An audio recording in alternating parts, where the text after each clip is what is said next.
আমার মন বসে না শহরে, ইট পাথরের নগরে, তাই তো আইলাম সাগরে, তাই তো আইলাম সাগরে। দেশের জনপ্রিয় সঙ্গীত শিল্পী তাশরিফ খান গান নিয়ে ব্যস্ত থাকেন তিনি। তবে এবার স্বাভাবিক জীবনযাপন বাধাগ্রস্ত হচ্ছে তার। সামাজিক যোগাযোগ মাধ্যমে নিজেই জানালেন সে কথা। শুক্রবার তাশরিফ ফেসবুক পোস্ট করে জানান অসুস্থ আছেন তিনি। তাশরিফ বলেন, আমার ডান চোখের ভেতর দিকে টিউমার ধরা পড়েছে, আমার জন্য সকলে দোয়া করবেন।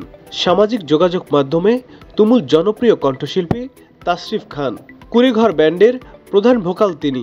তরুণ এই সঙ্গীত শিল্পীর পোস্টটি কেন্দ্র করে তার ভক্তদের মন ভালো নেই। তাশরিফের ফেসবুক পোস্টে একের পর এক কমেন্ট করেছেন তার ভক্তরা। ভক্তের উদ্দেশ্যে তাশরিফ কমেন্ট বক্সে লিখেছেন, একদম দুশ্চিন্তা করার প্রয়োজন নেই, আপনাদের যে কারো দোয়া কবুল হয়ে গেলে দেখবেন আল্লাহর দয়ায় দ্রুত সুস্থ হয়ে গেছি।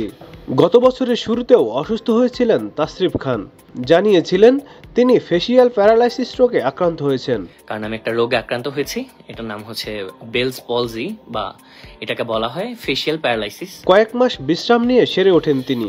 শৈশব থেকেই তাশরিফের গানের চর্চা শুরু। যদিও শৈশবে তিনি খুব লাজুক ছিলেন, অন্যের সামনে গান করতে লজ্জা পেতেন তাশরিফ। তাশরিফের গাওয়া প্রথম মধ্যবিত্ত গানটি রাতারাতি তাকে শ্রোতাদের কাছে নিয়ে যায়। আমার বাকির দোকান বন্ধ, ঘরে ফুরিয়ে গেছে চাল। অল্প সময়ে গানটি 2.5 লাখের বেশি শেয়ার হয়। গানটিতে মধ্যবিত্তদের মনের কথা ফুটে উঠেছিল।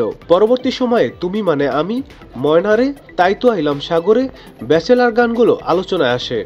ব্যাচেলার আমি ব্যাচেলার, বিন্দাস লাইফে কোনো পেইন নেই আমার। Nadim Hasan, channel I. Walton fridge কিনে অনেকের মতো আপনিও হয়ে যেতে পারেন মিলেনিয়াল। সেরা পণ্যের সেরা অফার।